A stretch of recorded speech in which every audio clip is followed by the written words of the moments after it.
जय हिंद साथियों, आप सभी का आपके अपने परिवार आसमा सिविल एकेडमी के डेली करंट अफेयर्स पे हर बार की तरह इस बार भी मैं इशार अहमद आप सभी का एक बार फिर से पुरजोर स्वागत करता हूं और आशा करता हूं कि आप सभी अपनी प्रतियोगी परीक्षा की तैयारी बेहतर जोरों शोरों से और एक युद्ध स्तर पे कर रहे हैं। मेरे प्रिय साथियों, आज हम पढ़ेंगे 27 नहीं 28 अक्टूबर के इंपॉर्टेंट करंट अफेयर्स को, जो कि हमारे एग्जाम के लिए बहुत ही इंपॉर्टेंट है। तो अपनी कंसिस्टेंसी बनाए रखें और जो हमारे कंटेंट होते हैं बेसिकली वो CGPSC, Vyapam, SSC, railway, banking, जितने भी वनडे एग्ज़ाम हैं उसके एग्ज़ाम के लिए बनाया जाता है। मतलब सारे कंटेंट्स जो है वो एग्ज़ाम ओरिएंटेड होते हैं, जिसके माध्यम से हम डायनेमिक पोर्शन भी पढ़ाते हैं किसी करंट अफेयर का, साथ ही साथ स्टैटिक पोर्शन भी पढ़ाते हैं जिसमें जीके जीएस हमारा कवर हो जाता है। तो अपनी कंसिस्टेंसी बरकरार रखें और अगर चैनल में नए हैं तो चैनल को सब्सक्राइब करना ना भूलें, और अगर पहले से इस चैनल में है तो मेरे प्रिय साथियों इस वीडियो को फटाफट अपने साथियों तक शेयर कर दीजिए और आप सभी सफल हो जाएं, क्योंकि आपकी सफलता में ही हमारी सफलता छुपी हुई है। ठीक है, तो चलिए फटाफट शेयर कर दीजिए और एक पॉजिटिविटी के साथ अपना सत्र हम प्रारंभ करते हैं, जो कि इस प्रकार से है। कामयाबी के सफर में मुश्किलें आएंगी ही, तय है। परेशानियां दिखाकर तुमको वो डराएंगी ही, तय है। चलते रहना कि कदम रुकने ना पाए, तो अरे मंजिल तो मंजिल ही है, एक दिन आएगी ही। मेरे प्रिय साथियों, सीधा सा फंडामेंटल इस पंक्ति का, इस कविता का या इस पॉजिटिव थॉट का ये है कि मनुष्य जीवन है, अप एंड डाउन आते रहता है, और अप एंड डाउन चाहे वो कितना भी कामयाब व्यक्ति क्यों ना हो, चाहे वो कितना भी नाकामयाब व्यक्ति हो, उसके जीवन में अप एंड डाउन आएंगे, उतार चढ़ाव आएंगे। लेकिन अर्जुन के समान अगर आपकी निगाह आपके लक्ष्य पे है, मतलब आपको सिर्फ और सिर्फ मछली की आंख दिखाई दे रही है या चिड़िया की आंख दिखाई दे रही है, तो आपको आपके रास्ते से कोई भी नहीं भटका सकता। आशा करता हूं मेरी बातें आप लोगों को समझ में आ गई होगी। तो ज्यादा समय ना लेते हुए अपना सत्र प्रारंभ करते हैं। आइए, लास्ट टाइम मैंने प्रश्न पूछा था, निम्न में से किस भारतीय खिलाड़ी को हाल ही में टेरिटोरियल आर्मी में मानद लेफ्टिनेंट कर्नल की उपाधि प्रदान की गई है? तो नीरज चोपड़ा इसका आंसर होगा। नीरज चोपड़ा जी को पहले सूबेदार बनाया गया, फिर सूबेदार से प्रमोशन दिया गया और आज जो है मानद लेफ्टिनेंट बनाया गया है टेरिटोरियल आर्मी का।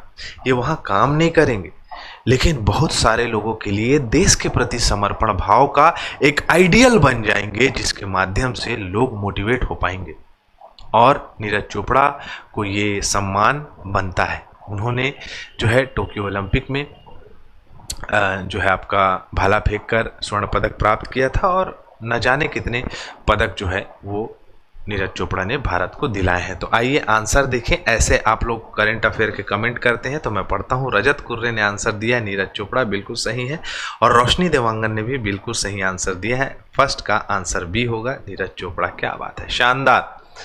अब आ जाते हैं, हम एक जीएस पोर्शन भी लास्ट के क्वेश्चन के फॉर्मेट में रखते हैं, जिसमें हम इतिहास पढ़ रहे हैं। अभी कश्मीर में कनिष्क का शासनकाल था, कुषाणवंशी शासक था। बौद्ध संकीर्ति आयोजित की थी इन्होंने, और इसकी अध्यक्षता किसने की थी? तो मैं आप सभी को बता दूं कि ये लास्ट बौद्ध संगीति थी, है ना, कुंडल 1 में 100 एडी में ये हुआ था। इसकी अध्यक्षता वसुमित्र ने की थी। तो डी ऑप्शन सही होगा, और रजत ने सही आंसर दिया है और रोशनी ने भी बिल्कुल सही आंसर दिया है। ठीक है, इसके उपाध्यक्ष अश्वघोष थे और इसी समय ही बौद्ध धर्म 2 संप्रदायों में विभक्त हो गया था, हीनयान और महायान।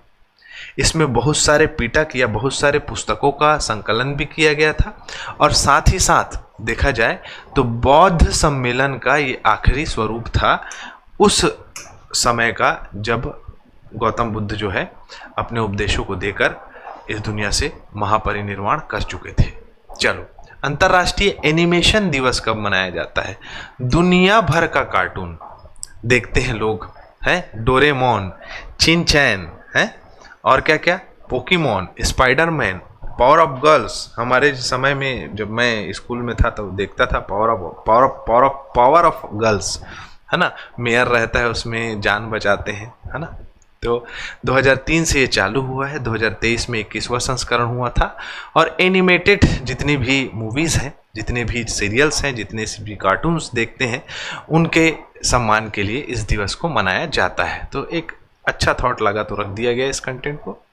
अब आता है बैंकिंग वाले जितने भी बच्चे हैं वो अलर्ट हो जाएं, यहाँ से प्रश्न पूछने की संभावनाएं बढ़ जाती है। हाल ही में स्टेट बैंक ऑफ इंडिया को ग्लोबल फाइनेंस द्वारा कौन सा अंतरराष्ट्रीय पुरस्कार प्रदान किया गया है?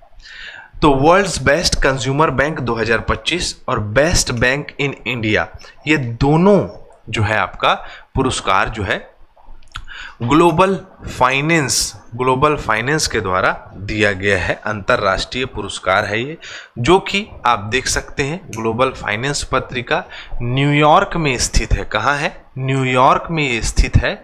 इसके मार्फत जो है ये प्रदान किया गया है वर्ल्ड बेस्ट कंज्यूमर बैंक और बेस्ट बैंक इन इंडिया।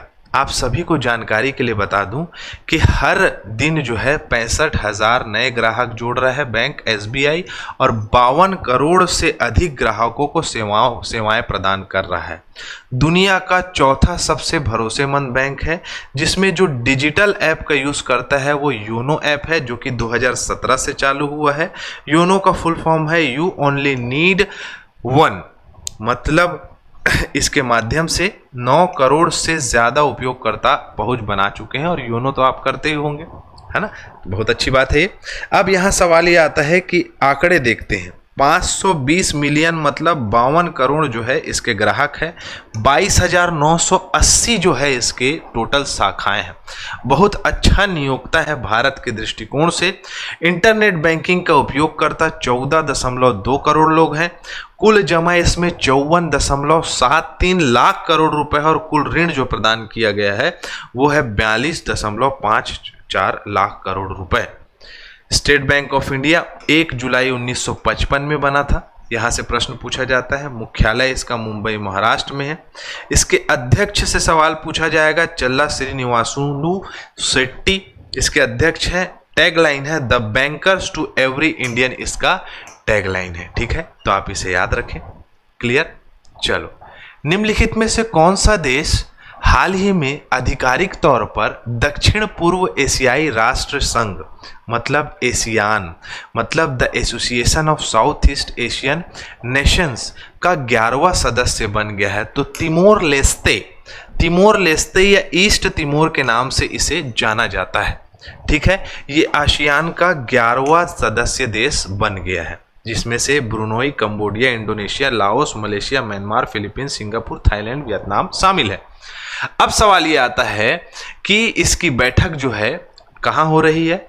तो कुआलालंपुर में हो रही है, मलेशिया में। और आप सभी को बता दूं कि जकार्ता इंडोनेशिया में इसका मुख्यालय है।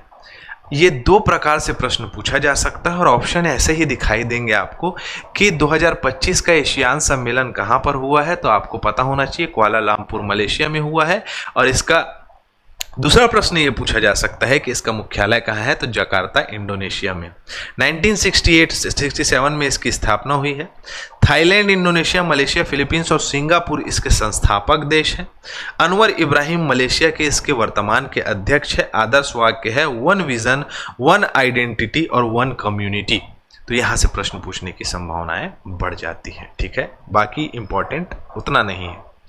26 अक्टूबर 2025 को भारत सरकार ने राष्ट्रीय विज्ञान पुरस्कार 2025 के लिए विजेताओं की घोषणा की है। इन विजेताओं की घोषणा जो की गई है और ये राष्ट्रीय विज्ञान पुरस्कार जो है वो कितने श्रेणियों में दिया जाता है, ये प्रश्न का पूछने का तरीका हो सकता है। ठीक है, तो 4 श्रेणियों में दिया जाता है राष्ट्रीय विज्ञान पुरस्कार। हम विजेताओं की भी सूची देखेंगे इसमें, साथ ही साथ हम ये भी जान गए कि ये 4 श्रेणी कौन कौन से है।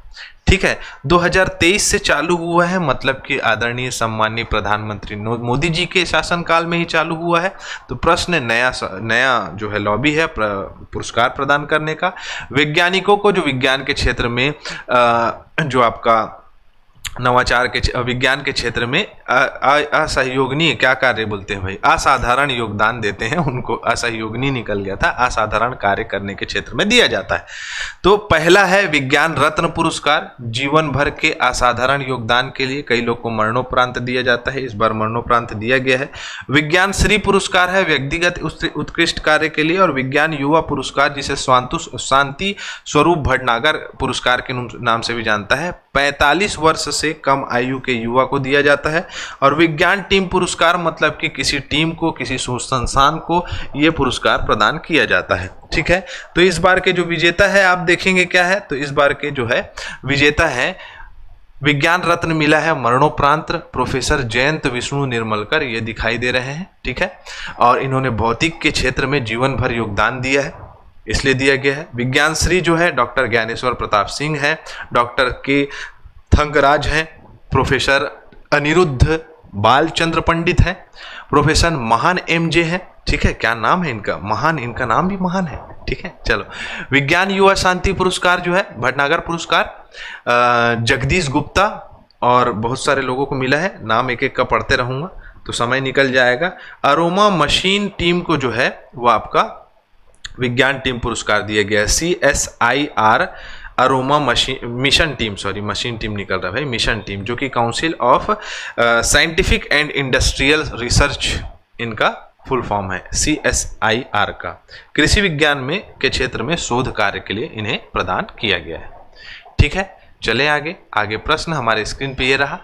एशियन यूथ गेम्स 2025 में स्वर्ण पदक जीता है इस लड़की ने, विश्व युवा रिकॉर्ड बना दिया है इन्होंने, है ना, विश्व युवा रिकॉर्ड बना दिया है। भारतीय भारोत्तोलक है जिनका नाम है प्रतिस्मिता भोई।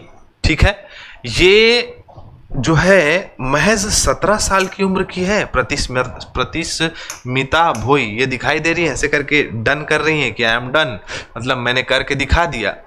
44 किलोग्राम भार वर्ग में स्वर्ण पदक जीता है, कहाँ हो रहा था, तो बहरीन में आयोजित एशियन यूथ गेम्स 2025 में। 17 साल की है ये मात्र, और 158 किलोग्राम वजन उठा लिया इन्होंने।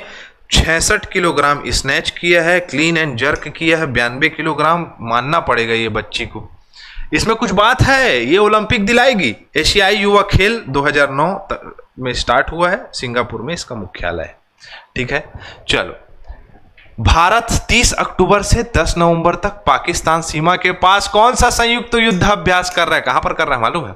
देखो भारत का नक्शा बनाते हैं पहले एक छोटा सा, ये इस प्रकार से हम भारत का नक्शा बनाए, और ये यहां पर है सरक्रिक, भारत का सबसे पश्चिम जो है आपका बिंदु सरक्रिक, गुहार मोती के पास। यहां पर करेगी जल सेना, थल सेना, वायु सेना, नाम है त्रिशूल, मतलब तीनों सेना, समझे? त्रिशूल, शंकर भगवान का त्रिशूल चलेगा, अभी भैरव बटालियन बना है, फिर शंकर भगवान का त्रिशूल वाला आयोजन हो रहा है। तो 30 अक्टूबर से 10 नवंबर 2025 तक होगा, थल सेना, नौसेना, वायुसेना होगा। यहां पर भारतीय जितने भी हथियार हैं, टुकड़ियां हैं, जितनी भी चीजें इन्होंने सीखी है, उन सभी का परीक्षण किया जाएगा, और कोई भी बाहरी शक्ति अगर हमारे ऊपर आक्रमण करने का प्रयास करेगी तो क्या क्या रणनीति अपनाना है उस चीज को यहां सिखाया जाएगा। ठीक है, चलें। प्रमुख गतिविधियां, रेगिस्तानी और खाड़ी क्षेत्र में आक्रमण ऑपरेशन होगा, सौराष्ट्र तट पर जल थल अभियान होगा, खुफिया निगरानी, इलेक्ट्रॉनिक, साइबर युद्ध जैसे सभी बहुक्षेत्रीय क्षेत्रों में काम किया जाएगा। साइबर से जो है बहुत ज्यादा, साइबर क्राइम ज्यादा होता है, जितने भी ड्रोन उड़ रहे हैं उसको जो है हैक कर लिए, ड्रोन को पता चला पाकिस्तान में भेजने जा रहे हैं, उसको हैकिंग करके भारत में ही जो है बम गिरा दिए। तो ये सब चीज़ों को पहले से टेस्ट करके रखेंगे, फिर हमको कोई भी हैक नहीं कर पाएगा, हम जाके बम फोड़ देंगे। ठीक है, पूर्वोत्तर सीमांत रेलवे हाथियों और रेलवे ने हाथियों के लिए क्या प्रणाली चालू की है? इंट्रूजन डिटेक्शन सिस्टम पहले से बता देगा कि हाथी रास्ते में है, धीरे चलाओ या रोक दो। पाकिस्तान जूनियर हॉकी विश्व कप से अपना नाम वापस ले लिया है, बोला हम नहीं खेलेंगे भैया, इंडिया में मत खेलो, चूल्हे के भाड़ में जाओ। मलेशिया में एशिया शिखर सम्मेलन आयोजित हुआ है ना, एशियान शिखर सम्मेलन मलेशिया में हो रहा है। भारत जो है डोपिंग रोधी सम्मेलन में पार्टिसिपेट किया है। और इसको उपाध्यक्ष बनाया है। भैरव बटालियन बनाया गया भारतीय सेना के द्वारा। ये तुरंत एक्शन लेने के लिए बनाया गया है। हाल ही में वनडे अंतर्राष्ट्रीय क्रिकेट में भारत में सर्वाधिक रन बनाने वाले बल्लेबाज, तीसरे नंबर के बल्लेबाज कौन है ये बताओ। और निम्नलिखित 4 स्थानों में हुई बौद्ध संगीतियों का सही कालक्रम नीचे दिए गए कूट के आधार पर बताओ। चलो इसका कल पूरा डिटेल बताएंगे, है ना। चलो तो हमारा सत्र यहां कंप्लीट होता है। इजाजत चाहूंगा। जय हिंद, जय भारत, थैंक यू।